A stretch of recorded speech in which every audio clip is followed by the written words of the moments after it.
In un mondo di Session IPA, New England IPA, West Coast IPA e qualche English IPA, lo stile che ha riportato in auge la birra artigianale fatta in casa negli anni 80 e 90 sta praticamente scomparendo. Quindi ho deciso di provare a ribrassarlo. Oggi Double IPA.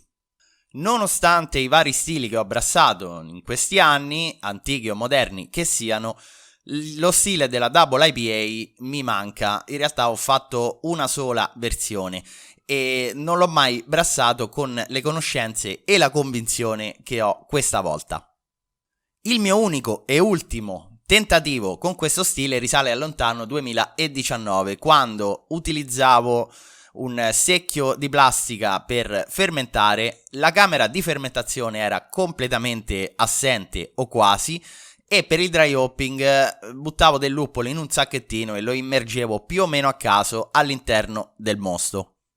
E direi inutile dire che tra tempi di dry hopping e modalità completamente sbagliati, una camera di fermentazione che non c'era e l'ossidazione che si faceva sentire già da subito, quella birra risultava decisamente imbevibile.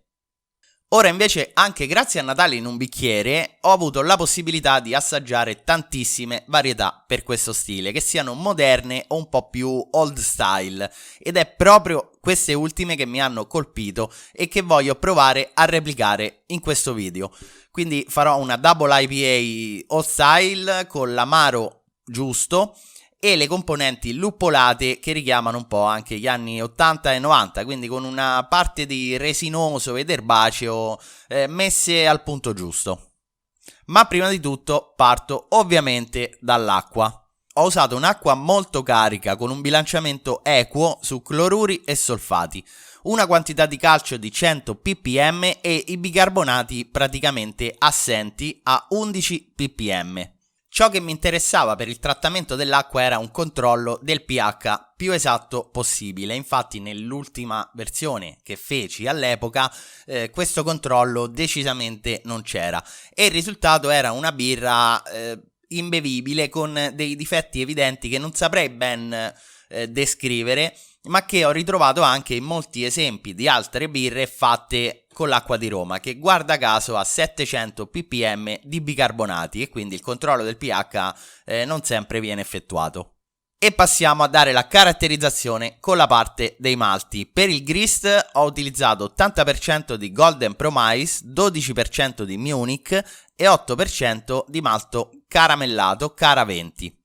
Un grist abbastanza semplice nelle dosi ma non nelle quantità. Infatti in mash ho utilizzato 4 kg di grani per 15 litri di acqua in mash, fatto con monostep a 67 gradi per un'ora, e questo mi ha portato ad avere una OG pre-boil di 1,059 dopo lo sparge. E visto che è una IPA ho scelto con cura i luppoli da utilizzare, ma comunque con parsimonia. Infatti ho scelto solo 2 varietà cercando di rimanere old style. Infatti, ma questa è solo una mia supposizione, negli anni 80 e 90 immagino non ci fossero tutte le varietà di luppolo che abbiamo oggi e la scelta si limitava ai grandi classici, il Cascade, Columbus e pochi altri, e quindi ho cercato di seguire la stessa filosofia.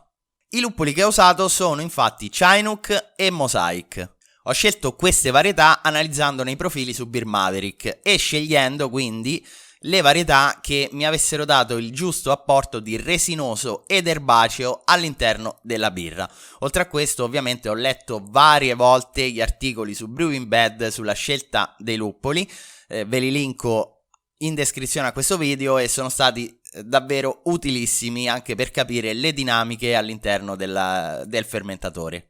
Una volta in boil ho fatto una gettata a 60 minuti di Chinook con alfa acidi 12.1 per aggiungere 56 IBU e una in aroma a 10 minuti di Mosaic di altre 10 IBU.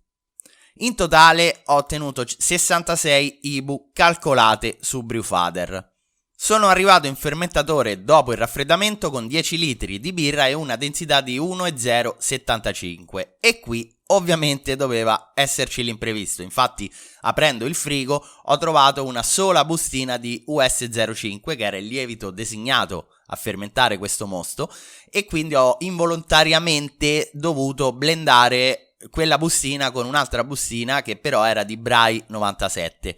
In realtà dovrebbero appartenere più o meno allo stesso ceppo di lieviti, entrambi sono neutri, quindi non credo ci siano troppi problemi in questo blending, chiamiamolo così, se non poi nella fase di dry hopping, in cui ci potrebbe essere un risveglio della fermentazione, ma quello è un problema più legato al dry hopping stesso, e magari ne parlerò nel video dell'assaggio di questa birra. Tutto sommato la cotta è andata abbastanza bene, non ho avuto grossi problemi di efficienza, cosa che un po' mi spaventava, considerando che il mio impianto è più o meno tarato sulle birre session, quindi non è abituato a gestire quantità molto grandi di malto, soprattutto per come misuro i volumi e quindi per come ho impostato poi il mio brewfather. L'amaro, almeno contando le IBU, è comunque in stile ma nel range basso, quindi staremo a vedere se effettivamente sono riuscito ad apportare una quantità di amaro importante e comunque che caratterizzi lo stile e la birra come una double IPA. Sicuramente la parte aromatica, che poi gestirò nel dry hopping e di cui parlerò nel video dell'assaggio, è sufficiente secondo me. Ciò che devo ricercare però è l'adeguata secchezza in questo stile, che comunque va un po' a contrastare con la parte maltata, che comunque è presente non tanto in quantità di aromi, ma per la questione della quantità di malto, che potrebbe non fermentare completamente.